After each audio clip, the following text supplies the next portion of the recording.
안녕하세요. 반려동물 영양학에 대해서 파헤치는 정설영 수의사입니다. 지난 시간에 이어서 역시 오늘도 간질환이 있는 경우에 지난 시간에는 주식을 통해서 어떻게 관리할 건지 간략하게 말씀을 드렸고, 이번 시간에는 영양성분, 그러니까 영양제를 통해 가지고 간질환을 어떻게 관리할 건지, 제가 뭐 어떤 영양제를 추천한다 이런 말씀은 여기서 드릴 수가 없고요. 좀 더 학술적인 측면을 바탕으로 말씀드리도록 하겠습니다.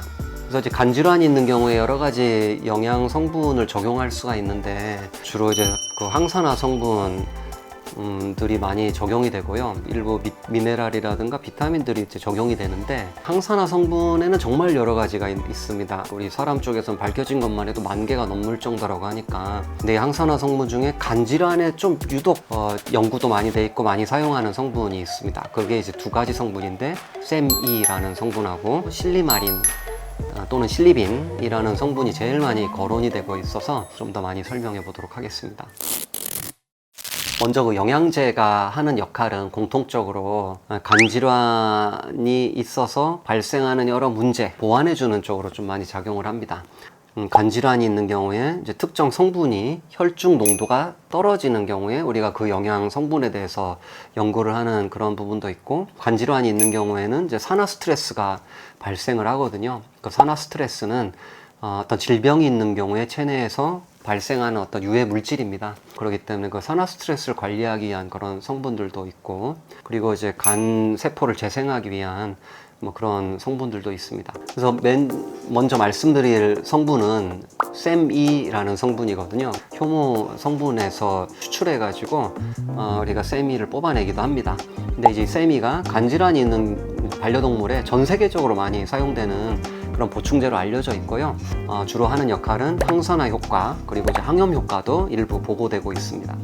그래서 샘E는 사실 모든 포유류의 그 체내에서 만들어지는 정상적인 그 항산화 물질이에요. 체내에 존재하는 대부분의 샘E는 이제 간에서 합성이 되죠. 그래서 샘E는 이제 글루타티온이라는 굉장히 강력한 항산화 물질, 이거를 생성하는 기능이 있다라는 거죠. 그래서 이 글루타티온은 간세포가 산화적 스트레스로 인해 손상되는 것으로부터 이제 방어해주는 그런 역할을 하게 되고, 간 손상이 있는 경우에는 샘E의 혈중 농도, 그리고 글루타티온의 혈중 농도가 감소하게 됩니다. 그렇기 때문에 이 두 개를 좀 늘려주는 게 도움이 될 것이다 라고 우리가 판단해서 연구를 진행하게 되는 거죠. 샘E는 그 항염증을 담당하는 여러 면역 매개 물질들의 생성을 증가시켜주는 그런 역할도 있습니다. 그래서 이런 특징으로 인해서 샘E는 이제 사람에서도 그렇고 반려동물, 실험동물에서도 실제 이제 간 기능에 도움을 주는지 굉장히 이제 많은 연구가 있었고요. 그래서 이들 연구를 종합하면은 우선 샘E는 이제 만성 간염이 있는 경우에 그 간 수치가 좀 감소하게 되고, 그리고 간 질환으로 인한 임상 증상이 좀 완화되고, 그리고 이제 사망률도 감소했다라는 보고가 있고요. 그리고 이제 추가적으로 담즙 정체라든가, 그 다음에 이제 사람 연구니까 알코올성 간질환 문제를 좀 완화시켜줬다라는 그런 연구도 있고, 뭐 지방간이 있는 경우, 그리고 이제 빌리루빈 수치가 너무 높아진 경우, 황달이 있는 경우에도 좀 이제 그런 증상들을 좀 완화시켰다라는 그런 보고가 있습니다. 종양성 질환하고 관련해 가지고 종양세포의 성장을 억제해줬다든가, 그 항암제를 투여할 때 항암 효과를 좀 더 증가시켜줬다라는, 이제 약물 효과를 좀 더 잘 나타나게끔 도와줬다라는 그런 보고가 또 사람 연구에서 또 있기도 했고요. 좀 늙었을 때, 나이가 많이 들면은 치매, 그러니까 인지기능 장애가 오잖아요. 그런 인지기능 장애를 개선시켜줬다는 그런 연구도 있습니다.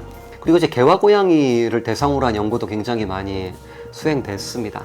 실제로 이제 실험동물과 사람에서 관찰된 것과 유사한 그런 결과들이 보고됐고요. 특히 이제 그 간질환이 있는 개와 고양이에 있어서 그 간 조직에서 글루타티온의 농도가 감소한다는 현상, 이건 사람에서도 많이 목격된 현상인데, 그게 이제 확실하게 확인이 되었고, 사실 이제 개보다 고양이에서도 위험성이 높은 것으로도 좀 확인이 됐습니다. 그렇기 때문에 샘E의 급여량은 개에 비해서 고양이가 한 2배 정도로 더 이렇게 높게 설정이 돼 있죠.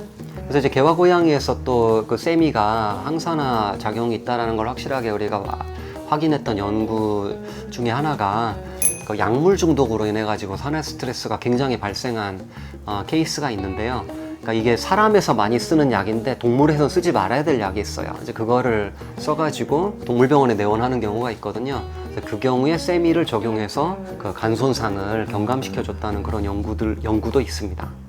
그리고 이제 여러분들 잘 아시다시피 스테로이드계 치료제를 많이 쓰게 되면은 이제 간 손상이 있죠. 이제 그 경우에도 스테로이드 호르몬 치료로 인한 간 손상을 좀 완화시켜줬다라는 그런 작용이 있다고 보고한 연구 논문도 있습니다.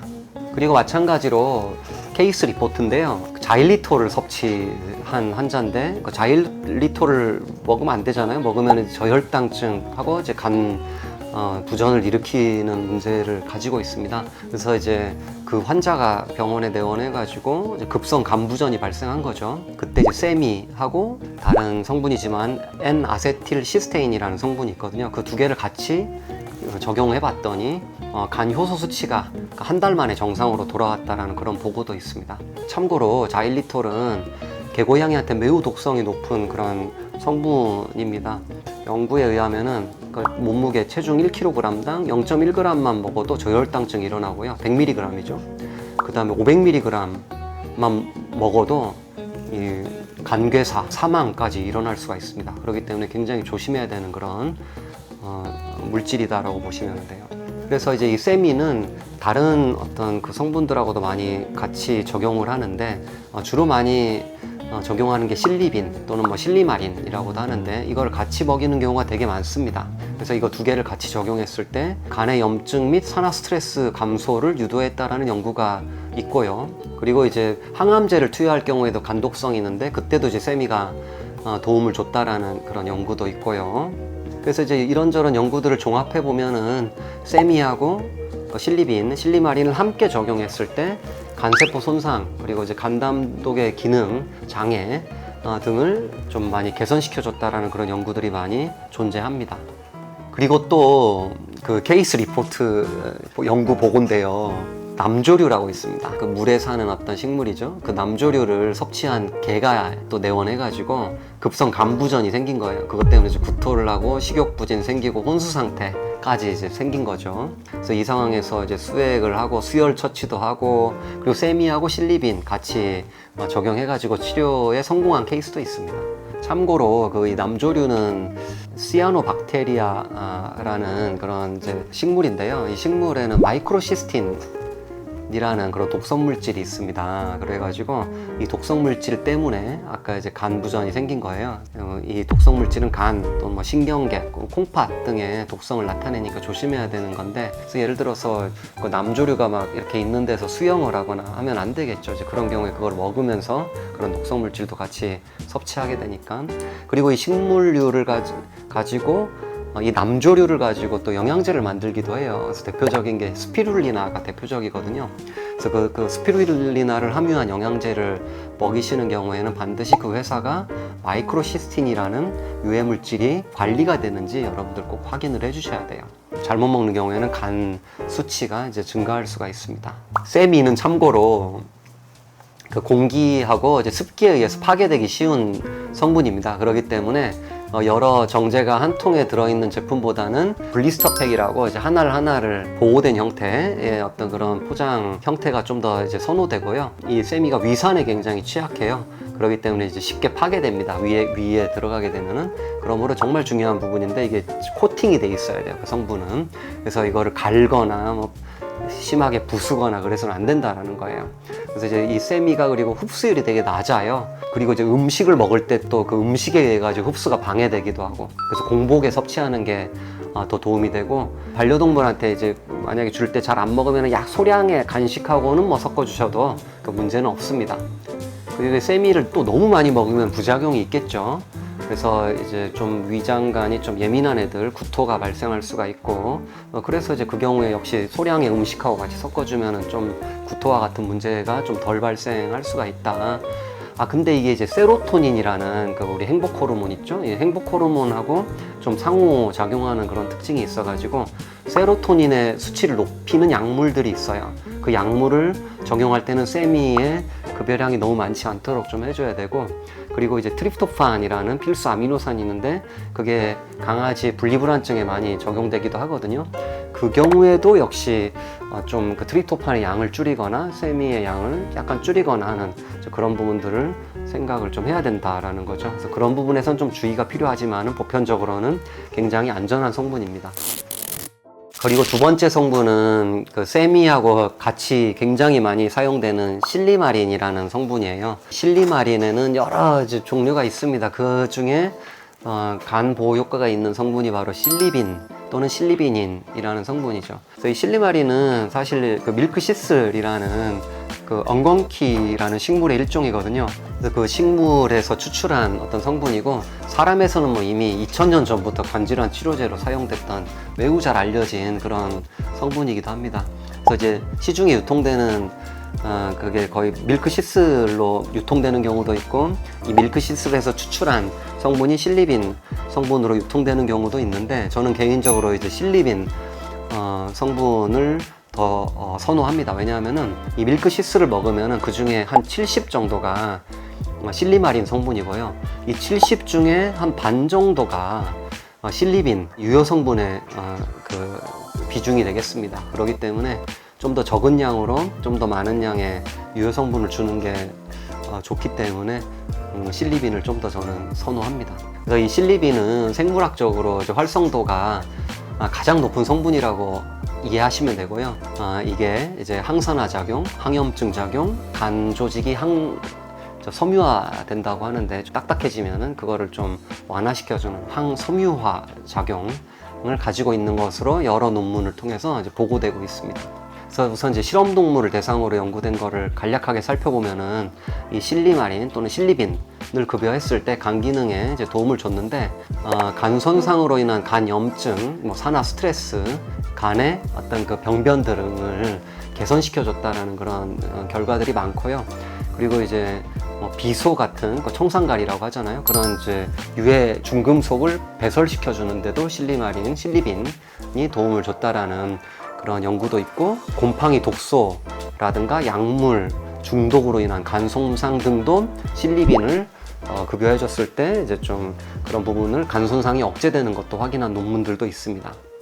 좀 특이한 연구도 있는데요.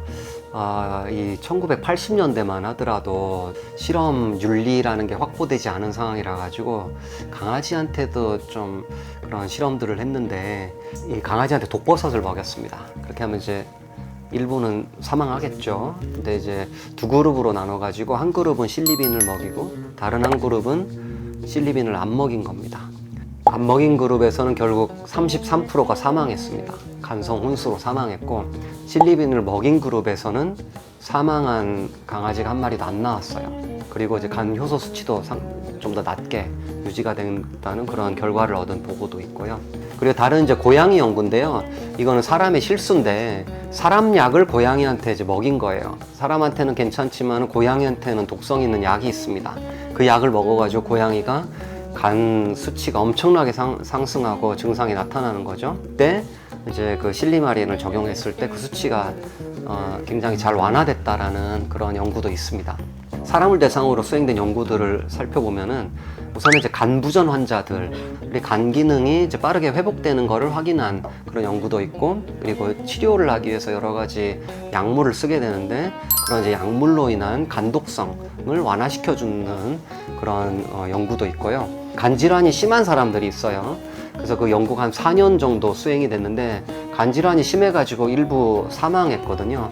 근데 그 중에 실리빈을 급여한 그 사람들의 경우에는 생존율이 그렇지 않은 경우에 비해서 한 20% 정도 더 높은 것으로 나타난 연구도 있습니다. 마지막으로 실리빈은 흡수가 잘 안 되는 성분이에요. 그래서 흡수가 잘 안 되기 때문에 흡수를 촉진시키고자 하는 연구들이 있는데 그 중에 하나가 인지질을 붙이는 방법, 리포솜의 형태로 급여시키는 방법도 좀 쓰고 있습니다. 흡수율이 한 4-5배 올라가죠. 이제 그런 형태로 하는 게 좀 더 낫겠죠. 아무래도 적은 양을 통해 가지고 좀 더 효과를 높이는 게 영양제를 적용할 때는 더 도움이 되니까요. 그리고 이거는 먹으면 바로 흡수돼 가지고 흡수율은 낮지만 흡수는 빨리 됩니다. 그 다음 바로 배설이 돼요. 그렇기 때문에 계속 먹여줘야 된다는, 좀 많이 먹인 다음에 며칠 쉬고 먹이는 게 아니라 꾸준히 섭취하는 게 이제 간 손상을 완화시켜 주는데 좀 더 도움을 줍니다. 세미하고 실리빈, 이 두 가지 성분은 사람이든 개고양이든 굉장히 연구가 많이 진행됐고, 이 두 개를 같이 적용할 때 간질환을 관리할 수 있게끔 도와준다라는 게 굉장히 많은 입증된 사실들이 있죠. 이 두 개 말고 다른 것들도 많이 있어요. 좀 많이 언급되는 게, 간질환에서 많이 언급되는 게 아연, 오르니틴, 비타민C, 비타민 E, 카르니틴, L카르니틴 또는 타우린, 이런 것들이 많이 언급되거든요. 근데 이들 연구들을 다 종합해봐도 세미하고 실리빈의 연구보다는 훨씬 못 미칩니다. 도움이 안 되는 게 아니라 적용해 볼 수가 있는데, 이 두 가지는 반드시 여러분들께서 해주시는 게 좋겠다. 간질환이 있는 경우에 어떤 영양 성분을 적용하는 것이 도움이 될지에 대해서 말씀드렸습니다. 그래서 영양학에 대해서 좀 더 깊이 파헤치는 시간, 오늘은 여기까지 하겠습니다. 감사합니다.